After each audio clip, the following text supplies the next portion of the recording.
বাদশা নবী মনের ঘরেতে রেখেছি যারে, মনের ঘরেতে রেখেছি যারে, দো জাহানের বাদশা নবী। কি হচ্ছে যখন আমি মাইক্রোফোনটা ওইদিকে ধরছি এত আওয়াজতে বললে কি হবে? তাহলে জোরে তো বলতে হবে, তাই না? আচ্ছা ঠিক আছে, এবার তো রেডি তো? রেডি? মনের ঘরেতে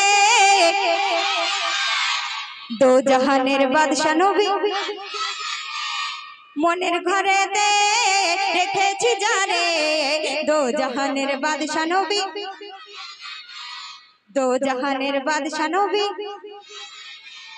মোরা যদি ডানা বালা ওই মদিনা দেখার লাগি,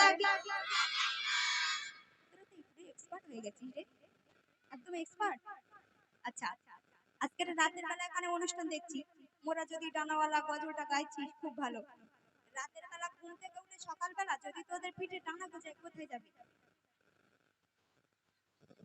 কোথায় যাবি সবাই? হ্যাঁ মদিনায় যাবি? আচ্ছা আমি মেদিনীপুরে অনুষ্ঠানে গিয়েছি, একটা কথা বলি শোন। মেদিনীপুরে অনুষ্ঠানে গিয়েছি, সেখানে এখন বলছি মনের ঘরেতে রেখেছি যারে, দো জাহানের বাদশা নবী কামলিওয়ালা রে, গজলটা বলছি। ওরা বলছে, যখন ওদের জিজ্ঞাসা করছি বলি তোদের যদি পিঠে ডানা গজায় কোথায় যাবি, একটা বাচ্চা উঠে দাঁড়িয়ে বলছে আমি প্রেমিকার বাড়ি যাব। তোরা কি তাই করবি? তোরা কি তাই করবি? করবি না তো? আচ্ছা ঠিক আছে, তাহলে গজলটা পুরোটা বলবো নাকি এই পর্যন্ত থাকবে? পুরোটা বলবো? আচ্ছা। মনের ঘরেতে রেখেছি যারে, মনের ঘরেতে রেখেছি যারে, দো জাহানের বাদশা নবী কামলিওয়ালা রে, দো জাহানের বাদশা নবী কামলিওয়ালা রে। মনের ঘরেতে রেখেছি যারে, মনের ঘরেতে রেখেছি যারে, দো জাহানের বাদশা নবী, দো জাহানের বাদশা নবী। মোরা যদি ডানা বালা ওই মদিনা দেখার লাগি, মোরা যদি ডানা বালা পাখি হতাম ওই মদিনা দেখার লাগি উড়ে যাইতাম। হৃদয় জুড়ে দেখতাম আমি, হৃদয় জুড়ে দেখতাম আমি নয়ন ভরে, দো জাহানের বাদশা নবী, দো জাহানের বাদশা নবী। মনের ঘরেতে রেখেছি যারে, মনের ঘরেতে রেখেছি যারে, দো জাহানের বাদশা নবী কামলিওয়ালা রে, দো জাহানের বাদশা নবী কামলিওয়ালা রে। ছন্দ শুনবেন। আদি পিতা আদম যখন মুসিবতে পড়ে, মোদের নবীর উসিলাতে আল্লাহ কবুল করে। এত আস্তে বললে কিন্তু হবে না, ঠিক আছে? আমি কত জোরে জোরে বলছি, তোরা এত আস্তে বললে হয়? সবেই গজনে তিনজনে বলছে, তোরা সব চুপ করে আছিস কেন? এবার থেকে বলবি? বুঝতে পারছিস না আমি কি বলছি? আচ্ছা ঠিক আছে। আদি পিতা আদম যখন মুসিবতে পড়ে, মোদের নবীর উসিলাতে, আদি পিতা আদম যখন মুসিবতে পড়ে, মোদের নবীর উসিলাতে আল্লাহ কবুল করে। সাখারাতের বিচারতে, সাখারাতের বিচারতে দেখা দিও রে, দো জাহানের বাদশা নবী কামলিওয়ালা রে, দো জাহানের বাদশা নবী কামলিওয়ালা রে। মনের ঘরেতে রেখেছি যারে, মনের ঘরেতে রেখেছি যারে, দো জাহানের বাদশা নবী কামলিওয়ালা রে, দো জাহানের বাদশা নবী কামলিওয়ালা রে।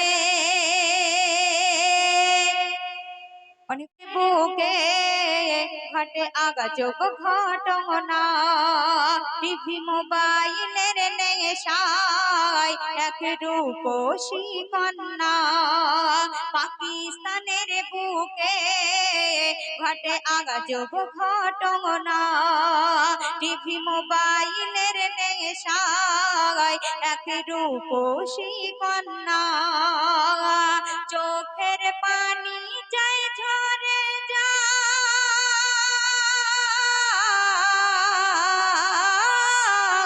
চোখের পানি যায় ঝরে যায় করিতে বর্ণনা, করিতে বর্ণনা। পাকিস্তানের বুকে ঘটে আজব ঘটনা। রোজার মাসে সেই মেয়েটি রোজা করতো না, নামাজ পড়তো না, সব সময় ঘরের মধ্যে টিভির ভলিউম জোরে দিয়ে সব সময় টিভি দেখতো, মোবাইল দেখতো। তার মা জননী যখন মাগরিবের আযান হয়ে গেল, মা জননী গিয়ে কি বলছে, আর সেই মেয়েটির মৃত্যু কেমন ভাবে হয়ে গেল সেই উদ্দেশ্য করে শায়র লিখছে, শুনুন। এক রোজার মাসে বসে টিভির পাশে এক রূপসী কন্যা, টিভি দেখার নেশাতে সারাদিন মগ্ন থাকে, নামাজ রোজা করে না।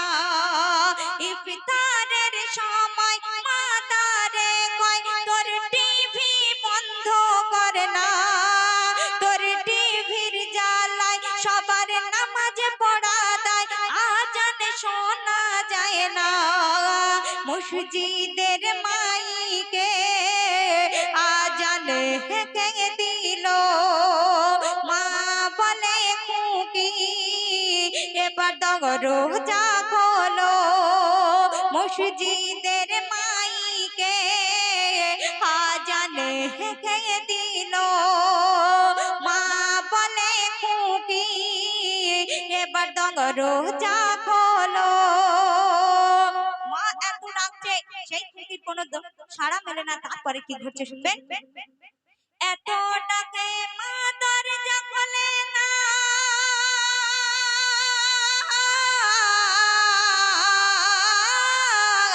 এত ডাকে মা দরজা খোলে না, টিভি বন্ধ করে না, কোন সাড়া মেলে না।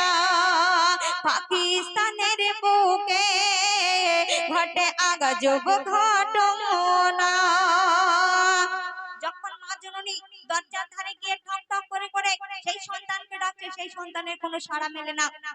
গ্রামবাসীরা সবাই মিলে যখন সেই দরজাটা ভেঙে গিয়ে ভিতরে গিয়ে দেখছে সেই মেয়েটি উপর হয়ে ওই জমিনের উপরে মরে পড়ে আছে। আর তারপরে কি ঘটছে শুনবেন।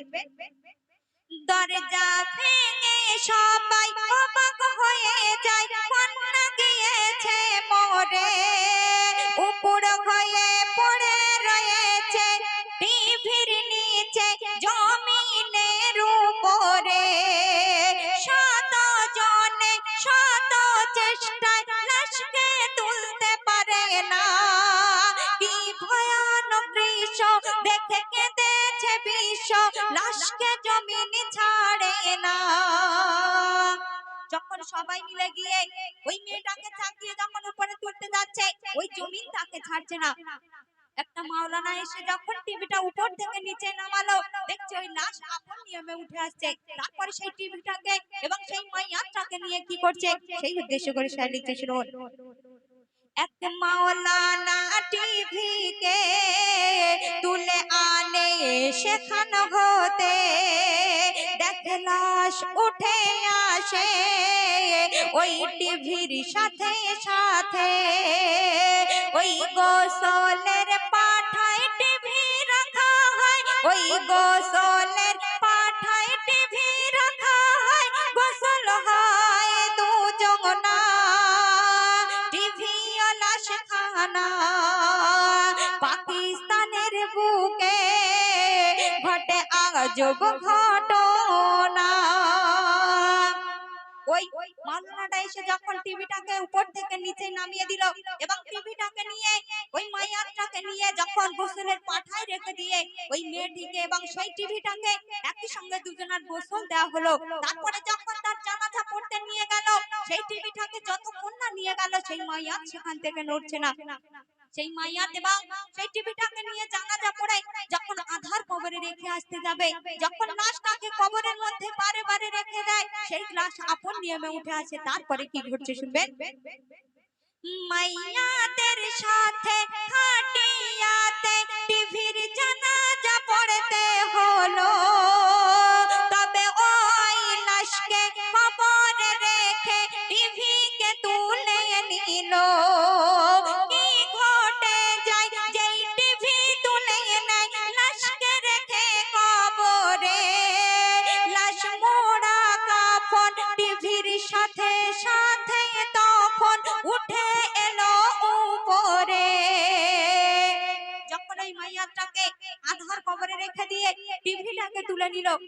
ওই মায়া তাপন নিয়মে উঠে আসলো।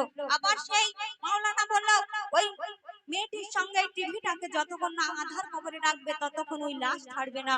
তো যখন ওই মেয়েটিকে এবং সেই টিভিটাকে একই সঙ্গে আধার কবরে রাখলো, দেখলো লাশটা রয়ে গেল, সবাই সেখানে রেখে দিয়ে আসলো। দিন বেদিন সবাই দেখে সিজদায় পড়ে গিয়ে ঈমান গ্রহণ করেছিল। তারপরে কি ঘটছে শুনবেন। তাই টিভি মাইয়াতে দাফন করা হলো, দেখে দিন বেদিন সবাই সিজদায় পড়ে গেল। তাই টিভি মাইয়াতে দাফন করা হলো, দেখে দিন বেদিন সবাই সিজদায় পড়ে গেল। আজ সবাই মোবাইলের ফাঁদে এমডি সামাদুল কাঁদে,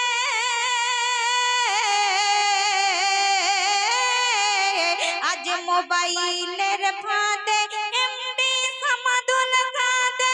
ও মোরে রব্বানা করে দিও ক্ষমা, করো গো মার্জনা, পাকিস্তানের বুকে ঘটে আজব ঘটনা। তো শুনলেন একটি ডলার চাই। তখন বিশ্বনবী দুজাহানের বাদশা কেমন করে সেই $200 আনলেন এবং তাকে কেমন ভাবে দিয়ে দিলেন, সেই উদ্দেশ্য করে শায়র লিখছে। মন দিয়ে শুনবেন, আশা করছি সকলের ভালো লাগবে। দয়ার নবীকে এক সওয়ালি কেঁদে কয়, আমার কন্যার বিয়ে নবী গো 200 দিনার চাই।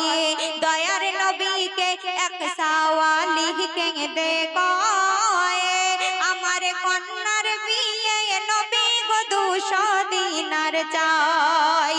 সেই সওয়ালি বলছে, বিয়ে ভেঙে যাবে যদি দাও ফিরায়, আমি সওয়ালি বড়ই কাঙাল দুঃখী অসহায়।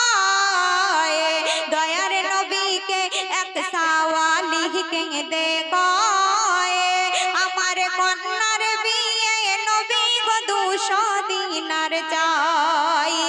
আমার কন্যার বিয়ে নবী গো 200 দিনার চাই। যখন সেই সওয়ালি নবীজির কাছে কথা বলে চলে গেল, বিশ্বনবী অঝর নয়নে কাঁদছে। হযরতে আলী গিয়ে বলছে, ইয়া রাসূলুল্লাহ, ইয়া হাবিবাল্লাহ, তুমি এমন করে কাঁদছো কেন? তখন বিশ্বনবী বলল, ও আলী, তুমি যদি আমার কান্না থামাতে চাও তাহলে আমার $200 চাই। $200 দিলে তবে অমুক একটা মেয়ের বিয়ে হবে, নইলে বিয়ে ভেঙে যাবে। তখন সেই হযরতে আলী বিশ্বনবীর জন্য নিজের দুটো সন্তানকে কেমন ভাবে বন্ধক রেখে দিল, আর কি করলো সেই উদ্দেশ্য করে শায়র লিখছে। শুনুন। নবীজি ডেকে হযরত আলীকে কেঁদে ফেলে দেয়, আমি নবীর কান্না থামাতে হলে 200 দিনার চাই। তখন হযরত আলী ছুটে এক সওদাগরকে বলে, 200 দিনার দাও, বিনিময়ে কি কাজ আছে আমার করিয়ে নাও। হযরত আলী এক সওদাগরের কাছে গিয়ে বলছে, ওগো সওদাগর, আমার $200 চাই, তুমি যদি দাও আর তোমার যত কাজ আছে আমার দিয়ে করিয়ে নাও। সেই সওদাগর এমন স্বার্থপর ছিল, সওদাগর সেই $200 দিয়ে তার কাছে কি চাইলো সেই উদ্দেশ্য করে শায়র লিখছে। শুনুন। তখন সওদাগর বলে, তোমার 2 ছেলে জমা রেখে গেলে, দেব ডলার তোমারে, আমি ওই দিনক্ষণ সময় সওদাগর বেঁধে দেয়, বলে ওই দিন সূর্য ডোবারে আগে দিনার যদি না ফেরত পাই। সওদাগর একদিন ক্ষণ সময় বেঁধে দেয়, আমার কেনা গোলাম হয়ে যাবে এরা দু ভাই। সওদাগর বলছে আমি তোমাকে $200 দিতে পারি, তুমি যদি এই সময়ের মধ্যে যদি আমার $200 ফিরিয়ে দিতে পারো তাহলে তোমার হোসেন হাসানকে আমি ফিরিয়ে দেব, আর যদি না তুমি দিতে পারো ওরা আমার কেনা গোলাম হয়ে যাবে। তারপরে বলছে আমার কেনা গোলাম হয়ে যাবে এরা দু ভাই, এই শর্ত মেনে আলী দিনার নিয়ে যায়। দয়ার নবীকে এক সাওয়ালি কেঁদে কয় আমার কন্যার বিয়ে নবী গো 200 দিনার চাই। যখন হযরত আলী নিজে দুটি সন্তানকে ইমামে হাসান এবং ইমামে হোসেনকে ওই সওদাগরের কাছে বন্ধক রেখে 200 দিনার নিয়ে গিয়ে যখন আল্লাহ রাসূল দোজাহানের বাদশার হাতে দিয়ে দিলেন, সেই কন্যার বিয়ে হয়ে গেল। একদিন সময় বেঁধে দিয়েছে, সারা দিনের ভিতরে সূর্য ডোবার আগে যদি তুমি আমার ওই $200 না দিতে পারো তাহলে তোমার সন্তান আমার কেনা গোলাম হয়ে যাবে। তখন মা ফাতেমা কি করছে সেই উদ্দেশ্য করে শায়র লিখছে, শুনুন। নামাজ পাঠিতে ফাতেমা কাঁদে দুটি হাত তোলে, দেখে চোখের পানি হয়ে মুক্তা মনি হাতের ফাঁকে ঝোলে। ওই মুক্তা বেচে আলীর কাছে 800 দিনার হয়, 200 দিনার রেখে 600 দিনার গরিবকে বিলায়। আর কি ঘটে যায় সূর্য ডুবে যায়, সওদাগর দিনার আর ফেরত না নেয়। তখন হযরত আলী কেঁদে কেঁদে বুক চাপড়ায়, দেখে আধার মুছে সূর্য ওঠে খোদার কথায়। দৃশ্য দেখে সওদাগর পড়ে যায় সিজদায়, আলীর হাতে হাত রেখে কলেমা পড়ে নেয়। দয়ার নবীকে এক সাওয়ালি কেঁদে কয় আমার কন্যার বিয়ে নবী গো 200 দিনার চাই। যখন হযরত আলী টাকা না ফেরত দিতে পারলো, মা ফাতেমা নামাজ পাঠিতে যখন হাত দুটো তুলে আল্লাহর কাছে ফরিয়াদ করছে আর কাঁদছে, ওই মা ফাতেমার চোখের পানিটা হাতের উপরে পড়ে হাতের ফাঁকে মুক্ত হয়ে যখন ঝুলছে, ওই হযরত আলী সেই মুক্তাগুলো নিয়ে বাজারে যখন বিক্রি করলো, 800 দিনার যখন হয়ে গেল, $800 যখন দিনার হয়ে গেল, তার মধ্যে 600 দিনার সমস্ত গরিব লোকের বিলিয়ে দিতে দিতে যখন সূর্য ডুবে গেল, 200 দিনার নিয়ে সেই সওদাগরের কাছে যখন গেল, সেই সওদাগর বলল হযরত আলী আমি তোমার সময় বেঁধে দিয়েছিলাম, সূর্য ডোবার আগে যদি তুমি আমার কাছে নিয়ে আসতে পারতে তাহলে আমি তোমার সন্তানদেরকে ফিরিয়ে দিতে পারতাম। এখন সূর্য ডুবে গেছে, আমি আর তোমার সন্তানদেরকে ফিরিয়ে দিব না, তুমি চলে যাও। তখন হযরত আলী অঝর নয়নে কাঁদছে আর আল্লাহ পাকের কাছে ফরিয়াদ করছে, আল্লাহ পাক সেই সূর্যটাকে আবার অস্ত দিয়ে দিল, আবার ঘুরিয়ে তুলে দিল, আবার তখন সূর্য উঠে গেল। তারপরে কি ঘটছে শুনবেন। বলে হোসেন হাসান ও নানা জান এত ভালোবাসি তোমায়, আমার জান কুরবান হোক নানা জান তোমার উম্মতের সাদগায়। তখন হাসান হোসেন ফাতেমা আলী নবী বুকে জড়ায়। বিশ্বনবী বলছে বলে বেশক তোরা জান্নাতের সরদার সন্দেহ হয়ে তেনায়। বলে এমডি সামাদুল ও আল্লাহ রব্বুল দ্বীনের খিদমতে মরে করে নাও কবুল। আমি গুনাহগার উম্মত নবী গো তোমায়, আমি কি কথা বলবো গো কিভাবে চলবো গো জানা নাই। আমার কেউ বা ব্যথা কেউ বা ধোকায় ফেলে দেয়, আমি কিছুই চাই না নবী যদি মোর দেখা দেয়। দয়ার নবীকে এক সাওয়ালি কেঁদে কয় আমার কন্যার বিয়ে দিনার চাই, আমার কন্যার বিয়ে নবী গো 200 দিনার চাই। দয়ার নবীকে এক সাওয়ালিকে দেখায়, আমার কন্যার বিয়ে নবী গো 200 দিনার চাই। ফকির আগে নাঙ্গা নবী আগে, প্রশ্ন শুনে কেউ যে ওনার গে। ফকির আগে নাঙ্গা নবী আগে, প্রশ্ন শুনে কেউ যে ওনার গে। এক নারীর তরে মুছা প্রশ্ন করে, এক ফকির দেখো তার দোয়া করে।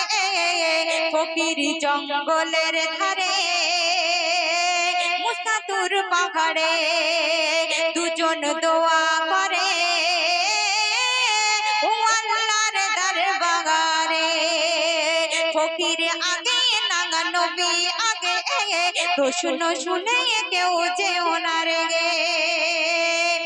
একদিন এক নারী মুসা নবীকে বলছে, ওগো নবী, তুমি তুর পাহাড়ে উঠে আল্লাহর সঙ্গে সরাসরি কথা বলো, আমার কোনো সন্তান হবে কিনা জিজ্ঞাসা করো। মুসা নবী তুর পাহাড়ে উঠলো, এবার আল্লাহ পাককে জিজ্ঞাসা করলো, আল্লাহ অমুক একটা নারী আমাকে জিজ্ঞাসা করলো তার কোনো সন্তান হবে কিনা।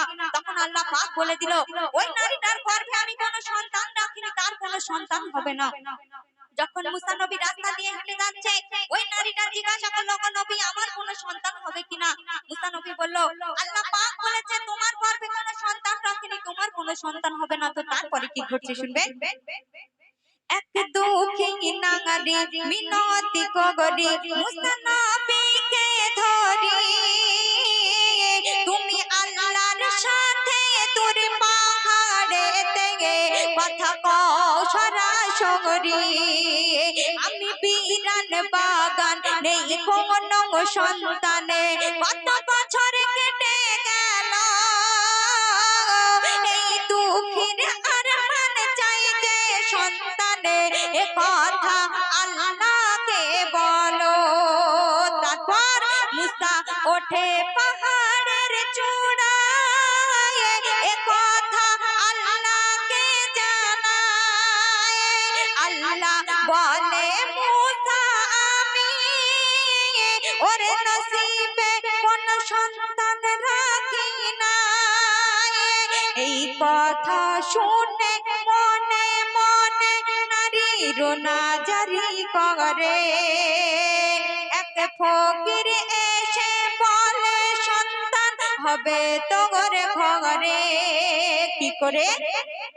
একটি রুটি একটি সন্তান, দুটি রুটি দিলে মরে, আর দুটি রুটিতে দুটি সন্তান হবে তোর ঘরে।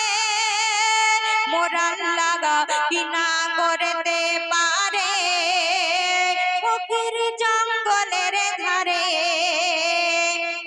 মুসা নবী যখন সেই নারীটাকে বলল, আল্লাহ পাক তোমার গর্ভে কোনো সন্তান রাখেনি, সেই মেয়েটা অনেক দুঃখ পেয়ে গিয়ে বাড়িতে কাঁদতে কাঁদতে যখন খানা খেতে বসে গেল, একটা ফকির রাস্তা দিয়ে হেঁটে হেঁটে যাচ্ছে আর মনে মনে যাচ্ছে, যদি কেউ আমাকে একটু খাবার দিতে পারো, আমাকে কেউ যদি একটা রুটি দেয়, সেই একটা রুটির বিনিময়ে একটা সন্তান হবে, দুটো রুটি দিলে দুটো সন্তান হবে। ওই মেয়েটা নিজে না খেয়ে সেই ফকিরটাকে ডেকে বলল, গো ফকির, তুমি কি সত্যি বলছো আমার দুটো সন্তান হবে আমি যদি তোমাকে দুটো রুটি দিই? তো যখন সেই নারীটা দুটো রুটি দিল, আর বছর ঘোরার পরে পরে দুটি যখন সন্তান হয়ে গেল, তারপরে একদিন মুসা নবী রাস্তা দিয়ে হেঁটে যাচ্ছে, ওই নারীটা এক দুটি সন্তান নিয়ে রাস্তার ধারে দাঁড়িয়ে মুসা নবীকে ডেকে বলছে, ওগো নবী, তুমি বলেছিলে আল্লাহ নাকি আমার গর্ভে কোনো সন্তান রাখেনি, তাহলে এই সন্তান দুটি কোথায় হলো? তখন মুসা নবী কি করছে সেই উদ্দেশ্য করে শেয়ার লিখছে, শুনুন। দুটি রুটি নিয়ে নিজে না খেয়ে ফকিরকে খাওয়ায়, ফকির বলে ভরবে ফুলে তোর বিরান বাগিচায়, নেই কোনো সন্তান পায় অপমানে প্রতিবেশীর লাঞ্ছনায়, ফকির বলে ভরবে ফুলে তোর বিরান বাগিচায়। সেই মেয়েটি দুটি সন্তান নিয়ে বলছে, দুই বাচ্চা নিয়ে সেই মেয়ে দাঁড়ায় পথের পথ দিয়ে ওই মুসা যায় দূর পাহাড়ে, আর দেখে সবই মুসা নবী অবাক হয়ে কয়, বলো বলো আল্লাহ বলো এ কেমন করে হয়। মুসা নবী বলছে, আমি নবী আমার দাবি কেন ফিরালে মরে, এক ফকিরের দোয়া কেন নিলে কবুল করে, বলো বলো এ হয় কেমন করে, ফকির জঙ্গলের ধারে। মুসা নবী দূর পাহাড়ের উঠে রেগে দিয়ে আল্লাহর কাছে বলছে, আল্লাহ গো তুমি আমার দোয়া কবুল করলে না, আমার কাছে বললে ওই নারীটার কোনো সন্তান হবে না, তাহলে কেমন করে এই নারীটার সন্তান হলো?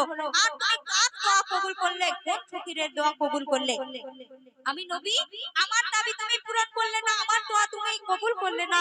তখন আল্লাহ পাক মুসা নবীকে বলছে, ও নবী তুমি তোমার ডান হাতটা বাড়িয়ে দাও। যখন ডান হাতটা বাড়িয়ে দিল, আল্লাহ পাক একটা ছুরি এবং একটা থালা সেই মুসা নবীর হাতে দিয়ে দিল, আর বলে দিল, ও মুসা ওই পৃথিবীতে অনেক মানুষ আছে, তাদের মধ্যে যদি তুমি গিয়ে একটু রক্ত এবং একটু গোশত এনে আমাকে দেখাতে পারো, তাহলে এর উত্তর পেয়ে যাবে।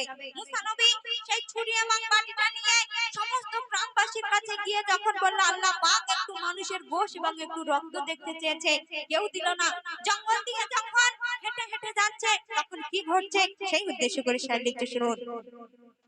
এক থালা ধগরি এক হাত ছুরি, মুসা নবী ফেরে দেখে এক ফকির ইবাদত করে সিজদায় পড়ে এক জঙ্গলের ধারে।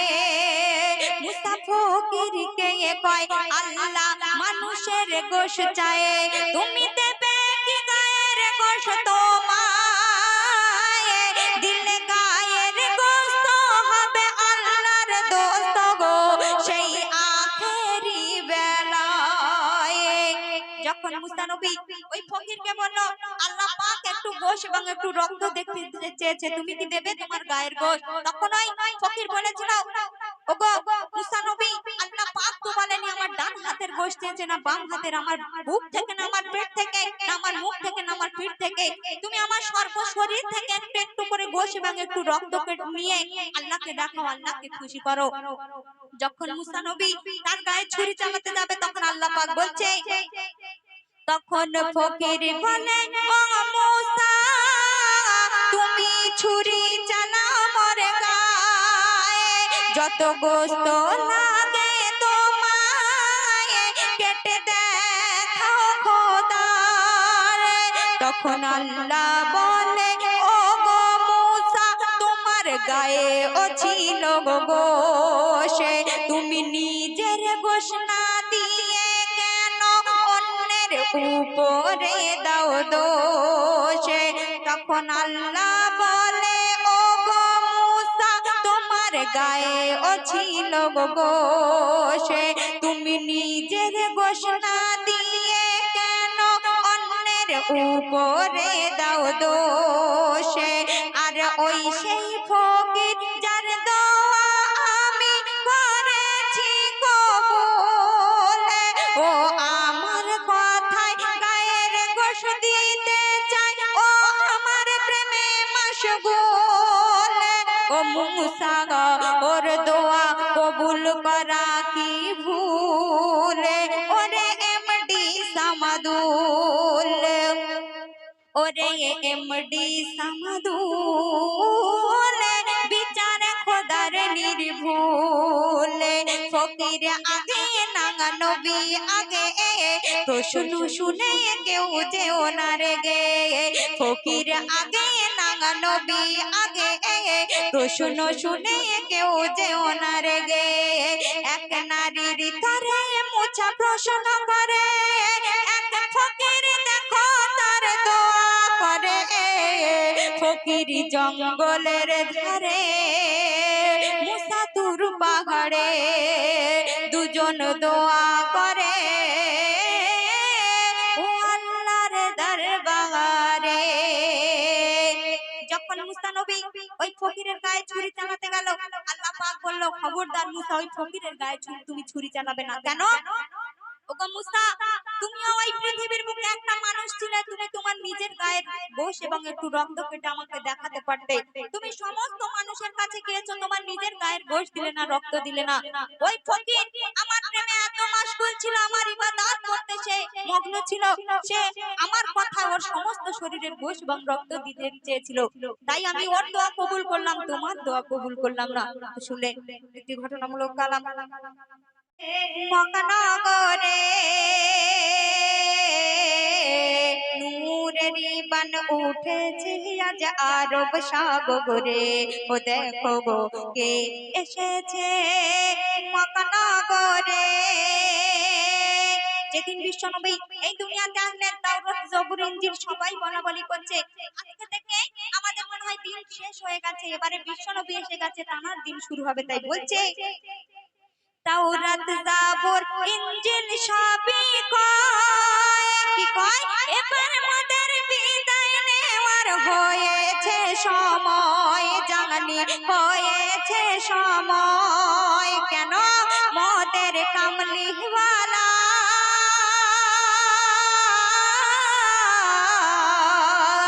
মোদের সাল্লেওয়ালা মকনগরে উঠেছে আজ আরব সাগরে। ও দেখো গো কে এসেছে মকনগরে।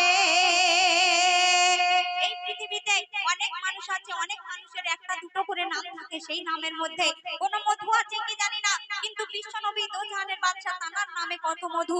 আদি পিতা আদম তানার নাম জপে কেমন ভাবে উদ্ধার পেল, তাই সে লিখছে মিষ্টি মধু ভরা যাহার নাম, যে নাম জপে নাজাত পেল গো আদি পিতা আদম। দেখো আদি পিতা আদম, মিষ্টি মধু ভরা যাহার নাম, যে নাম জপে নাজাত পেল গো আদি পিতা আদম। দেখো আদি পিতা আদম, সেই নামের তাজিম,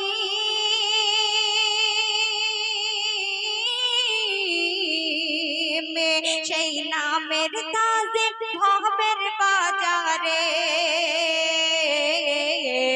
নূরের বান উঠেছে আজ আরব সাগরে।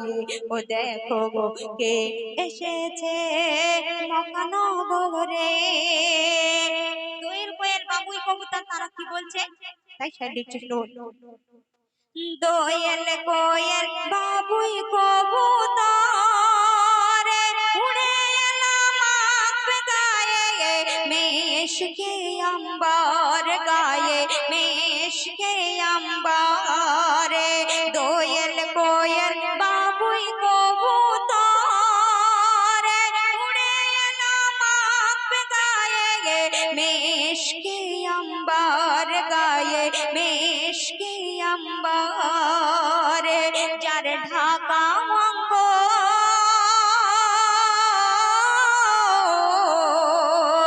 যার ঢাকা অঙ্গ নূরের মোহরে, নূরের বান উঠেছে আজ আরব সাগরে। ও দেখো গো কে এসেছে মকনগরে। শুনবেন দূর থেকে আরো বহু দূরে, বাংলা থেকে গাইছি সালমা তোমার নামের সুর। ও গো তোমার নামের সুর, দূর থেকে আরো বহু দূরে, বাংলা থেকে গাইছি সালমা তোমার নামের সুর। ও গো তোমার নামের সুর, কবি শামীম,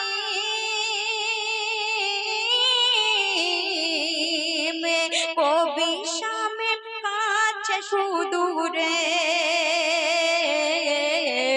নূরের বান বান উঠেছে আজ আরব সাগরে। ও দেখো কে এসেছে মহানগরে, নূরের বান উঠেছে আজ আরব সাগরে। ও দেখো কে এসেছে মহানগরে। তো শুনে ফারমাইশি কালাম ছোট করে পরিবেশন করবে, তারপর আমাদের মুসলিম ভাই হাবা মারহাবা প্রিয় তোমায়, মারহাবা মারহাবা প্রিয় তোমায়, মারহাবা মারহাবা প্রিয় তোমায়, মারহাবা মারহাবা। ফুটিল আরবি ফুলে যার নামে দুনিয়া মশগুলে, যে দেখে সে জন বলে এ যে নূরেরই পুতুল। ফুটিল আরবি ফুলে যার নামে দুনিয়া মশগুলে, যে দেখে সে জন বলে এ যে নূরেরই পুতুল। সে নূরের রোশনীতে আলো ভুবনময়, মারহাবা মারহাবা প্রিয় তোমায়, মারহাবা মারহাবা প্রিয় তোমায়, মারহাবা মারহাবা প্রিয় তোমায়, মারহাবা মারহাবা। অতি সুন্দর কথা শুনবেন। কেউ বলে আকাশের চাঁদ, কেউ বলে বাগিচার ফুল, কেউ বলে জান্নাত হতে এলো মদিনার বুলবুল। কেউ বলে আকাশের চাঁদ, কেউ বলে বাগিচার ফুল, কেউ বলে জান্নাত হতে এলো মদিনার বুলবুল। যার ঠোঁটের মুচকি হাসি, যার ঠোঁটের মুচকি হাসি আলো ভুবনময়, মারহাবা মারহাবা প্রিয় তোমায়, মারহাবা মারহাবা প্রিয় তোমায়, মারহাবা মারহাবা প্রিয় তোমায়, মারহাবা মারহাবা। সালাম হাজারো সালাম ও গো আরশের মেহমানে, ধন্য হালোর হীরা দুনিয়া কুল্লে তামাম। সালাম হাজারো সালাম ও গো আরশের মেহমানে, ধন্য হীরার আলো করেছো দুনিয়া তামাম।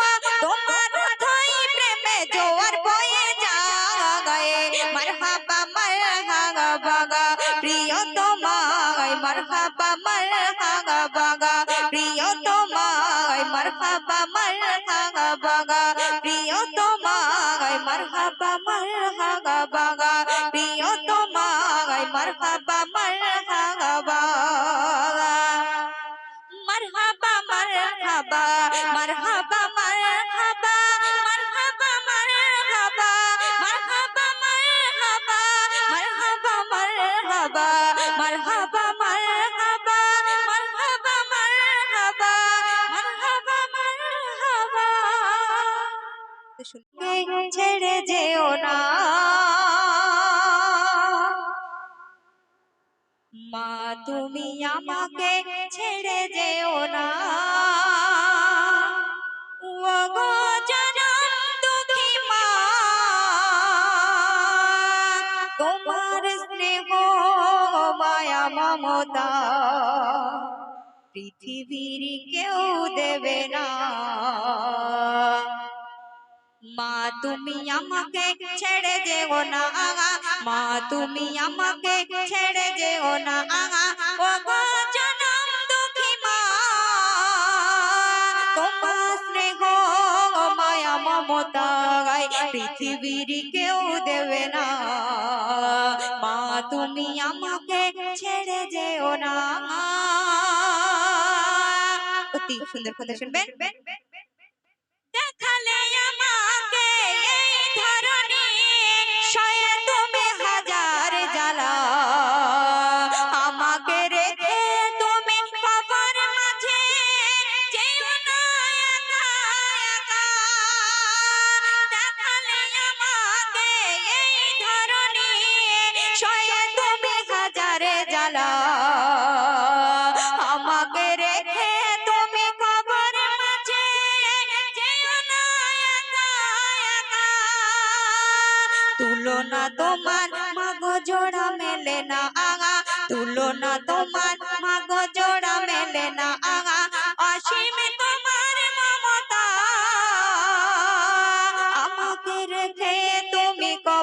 মাঝে একা একা যেও না মা তুমি আমাকে ছেড়ে যেও না মা তুমি আমাকে ছেড়ে যেও না তারপর শুনবেন শূন্য পৃথিবী মাকে ছাড়া লাগে সব কিছুই ফাঁকা হারালে মাকে আর পাবো না ফিরে যদি না গো করো সাধনা শূন্য পৃথিবী মাকে ছাড়া লাগে সব কিছুই ফাঁকা হারালে মাকে আর পাবো না ফিরে যদি না গো করো সাধনা মিজানুর বলে ওগো শুনে রাখো না আগা মিজানুর বলে ওগো শুনে রাখো না আগা মাকে ব্যথা দিও না হারালে মাকে আর পাবে না খুঁজে মা তোমার বেহেশত খাজানা মা তুমি আমাকে ছেড়ে যেও না আগা মা তুমি আমাকে ছেড়ে যেও না আগা